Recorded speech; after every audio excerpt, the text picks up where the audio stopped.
Ok, pessoal.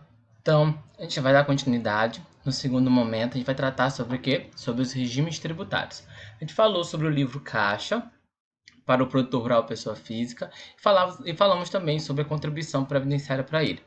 No segundo momento desta aula, a gente vai tratar sobre os regimes tributários adotados no Brasil e vamos discutir sobre as características, atualizações e alíquotas do Simples Nacional, tá bom? São os regimes tributários aí atrelados às pessoas jurídicas, tá? Não muito diferente das pessoas jurídicas da zona urbana, as empresas que têm classificado suas atividades como atividades rurais, tá? De acordo com o que a gente viu lá no nosso primeiro momento, elas estão classificadas na atividade rural e elas podem optar aí, podem estar aí aderindo aos 4 regimes tributários que nós temos hoje no Brasil. Quais são esses regimes tributários? Nós temos hoje o lucro real, o lucro presumido, o lucro arbitrado e o simples nacional, tá? São aí os sistemas tributários brasileiros, tá? O lucro real é o lucro apurado com base aí nos fatores da legislação que levam em consideração a apuração tributária do lucro do período referente ao que a gente apura no resultado, tá? Cabe ressaltar que esse regime do lucro real, ele tem como base a apuração econômica do período, tá bom? A gente leva em consideração a apuração econômica, ou seja, a empresa faz-se elaborar as demonstrações contábeis, tá? E apura-se o resultado econômico. E no final desse resultado econômico, a gente tem o lucro líquido do período, ok? E esse lucro líquido do período é enviado para um outro livro que é chamado livro fiscal, chamado livro de apuração do lucro real, tá? Chamado de LALU, hoje conhecido como ELALU, porque é um livro eletrônico, tá? Então, o que acontece? Apura-se o resultado econômico do período, tá? Referente a a atividade que está sendo desenvolvida, ok?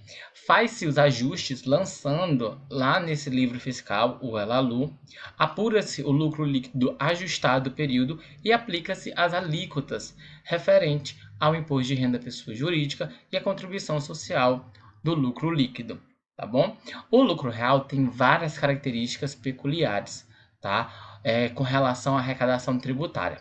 Diferente do Simples Nacional, o lucro real tem a apuração dos seus tributos de forma separada, tá? Porque no Simples Nacional você apura um leque de tributos de forma aí, junta, unificada. Já no lucro real, não. No lucro real eu apuro PIS, COFINS, eu apuro ICMS, apuro ISS, apuro a cota previdenciária patronal, eu apuro o imposto de renda da pessoa jurídica, a contribuição social sobre o lucro líquido de forma separada, tá? Não existe unificação na hora do recolhimento. Além, é claro, de se cumprir com as obrigações fiscais. As empresas que estão dentro do lucro real, ou por opção ou por obrigação, tá bom? Essas empresas, elas devem fazer a contabilidade de acordo com a legislação comercial, tá? Então devem fazer aí o livro diário, devem fazer o livro razão, devem fechar os balancetes para apuração aí de resultado, deve fazer balanço patrimonial, tá? Tem as obrigações acessórias atreladas a quem é do lucro real, que são as escriturações fiscais e contábeis, tá? Ou seja, é o SPED, que é o Sistema Público de Escrituração Fiscal. Aí essas empresas atreladas aí ao lucro real, que estão de forma obrigada ou facultativa dentro do lucro real, elas têm que cumprir com essas obrigações acessórias, tá? Faz-se a escrituração contábil digital, de modo digital, tá bom? Que o SED veio para substituir aí o livro diário, o livro razão, os balancetes, tá? De forma de saindo do papel e indo para a forma digital, faz-se a escrituração contábil fiscal, o SF, que tem como objetivo a apuração do imposto de renda da pessoa jurídica, tá bom? O SF tem o objetivo aí, veio para substituir a declaração de informações econômicas de pessoa jurídica atrelado aí ao imposto de renda, tá? A gente vai tratar mais agora sobre imposto de renda, lucro presumido, lucro arbitrado e depois simples nacional. Certo, então, o que é o lucro real? O lucro real é o lucro contábil apurado conforme a legislação societária, levando em consideração aí a nossa lei societária, a lei das sociedades anônimas, 6.404/76, e suas alterações, tá? Então, ela está atrelada aí ao lucro contábil. O artigo 258 traz o seguinte: o lucro real é o lucro líquido do período de apuração ajustado pelas adições, exclusões ou compensações prescritas ou autorizadas por este regulamento, tá? Aqui eu trouxe o regulamento, o Decreto-Lei 1598 de 1977, artigo 6, tá, em seu caput. Cabe ressaltar que, além de utilizarmos essa norma, devemos estar agora aplicando o Regulamento do Imposto de Renda de 2018, que foi atualizado, tá bom? Aí nós temos, ó, parágrafo 1º. A determinação do lucro real será precedida da apuração do lucro líquido de cada período de apuração, em observância a disposições das leis comerciais. Tá? Então, na hora da apuração, eu devo levar em consideração as leis comerciais. Tá? Ó, que diz o parágrafo 2º. Os valores que por competirem ao outro período de apuração forem para efeito de determinação do lucro real adicionados ao lucro líquido do período de apuração ou dele excluídos, serão na determinação do lucro real do período de apuração competente excluídos do lucro líquido ou a ele adicionados respectivamente. O que acontece? Tu tem a apuração ali do lucro real do período e está computando aí receitas de um outro período. Nesse caso, deve-se tirar essas receitas, ou caso você tenha excluído elas, deve-se adicionar, tá bom? Porque o que se busca aí é a apuração do lucro real do período de referência, ok? Então vamos dizer que você incluiu aí um recurso que era de um outro período. Então esse recurso deve ser excluído, já que ele não faz parte aí daquele período de apuração, tá bom? Ó, o regulamento do imposto de renda até 2017 era o RIR 99. Tá bom? Era o decreto número 9.850. Não, errei. Era o decreto 3.000, que foi aí revogado pelo decreto número 9.850. Tá bom? E deu vida legal ao atual regulamento de imposto de renda, que é o decreto 9.850 de 2018. Então, nosso atual regulamento de imposto de renda é de 2018. O novo regulamento do imposto de renda foi um ato legal que reuniu em seu texto as principais legislações que tratavam do assunto, como o antigo Decreto 3.000, bem como a Lei 12.973 de 2014, entre outras regulamentações, tornando seu texto muito mais organizado e separado por temas em comum. Tá? Então, antes, além de aplicarmos o Decreto-Lei 3.000 de 99, o antigo RIR 99, que era o Regulamento de Imposto de Renda, a gente também teria que estar aí aplicando outras legislações que estavam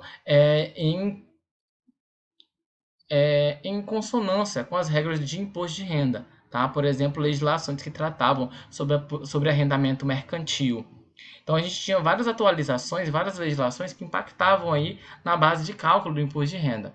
Quando surgiu, na verdade já tinha muito tempo a necessidade de ter se atualizado esse regulamento, já que ele era de 99. E depois dele houve várias normas, principalmente normas contábeis, que interferiam na base de cálculo do imposto de renda, já que para a apuração do lucro real se considera o lucro contábil, depois de ajustes. Tá? Então vamos lá. O novo decreto, através do artigo 208, abrangeu no conceito de receita bruta do texto do artigo 2º, tá? Que modificou o artigo 12 do Decreto-Lei 1598/77. Aí nós temos, ó, artigo 208. A receita bruta compreende o produto da venda de bens nas operações de conta própria, o preço da prestação de serviços em geral, o resultado oferido nas operações de conta alheia e as receitas da atividade ou do objeto principal da pessoa jurídica, não compreendidas no inciso 1 ao inciso 3 do caput. Tá? Então, o novo decreto já trouxe alterações referente ao próprio conceito de receita bruta, que deve ser observado na hora da apuração. Por quê? Porque a nossa DRE, a nossa demonstração do resultado econômico, ela é em formato de cascata. Ela começa pela receita bruta, aí ela vai deduzindo, cheguei na receita operacional líquida, vou para o lucro bruto, do lucro bruto eu chego no lucro líquido do período antes do imposto de renda. E aí, pega esse lucro líquido antes do imposto de renda, lança no livro de apuração do lucro real, que é o LALU, faz-se as adições, as exclusões e as compensações, tá? Se tem a base de cálculo e aí se aplica a questão das alíquotas do imposto de renda. Ah, professor, mas o que seriam as adições, o que seriam as exclusões e o que seriam as compensações? Tá. Com relação à apuração do imposto de renda, senhores, o que acontece?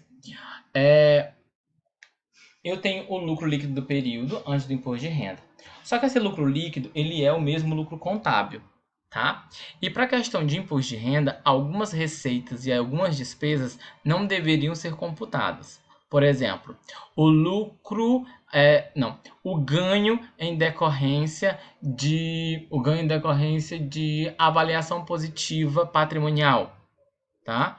Esse ganho positivo, ele é uma receita, classificado como receita contábil. Só que para questões de imposto de renda, ele não é computado, ele não é considerado uma receita, certo? O que acontece? Ele passa a ser uma exclusão dentro do LALU, tá?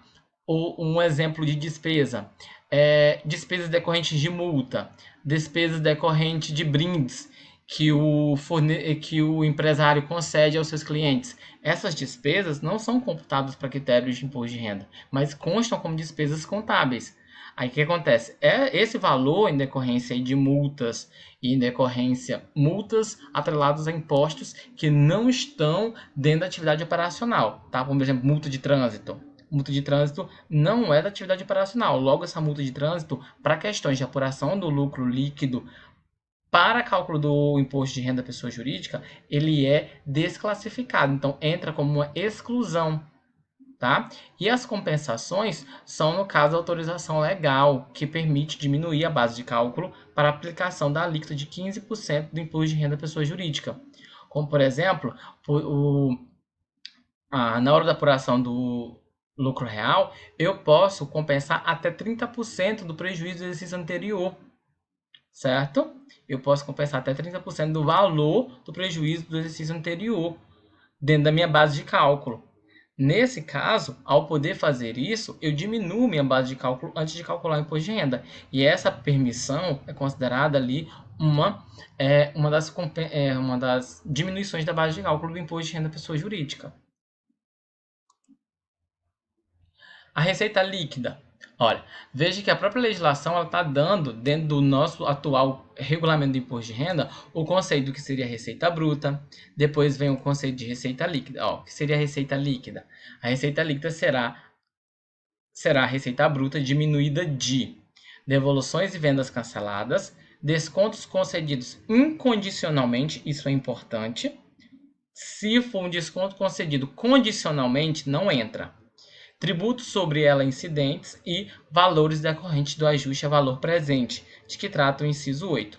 Olha, isso aqui é uma norma que está se adequando às alterações legislativas atreladas à convergência contábil, tá bom? Porque antes, nas legislações tributárias, não se via em falar em ajuste a valor presente, que é regulamentado aí pelo CPC 12, tá? A NBCT G12, que é a norma que trata sobre ajuste a valor presente.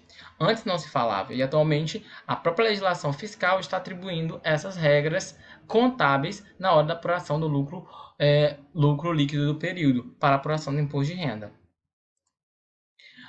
Na receita bruta, não se inclui os tributos não cumulativos cobrados, destacadamente do comprador ou do contratante pelo vendedor, dos bens ou pelos prestadores de serviços na condição do mero depositário. Na receita bruta também inclui-se tributos sobre ela incidentes e os valores decorrentes do ajuste a valor presente, de que trata o inciso 8. Tá? As operações previstas no CAPT, observada o disposto no parágrafo 2º. São muitas informações, né, para tratar de forma mais específica sobre a questão do imposto de renda. Já a gente volta.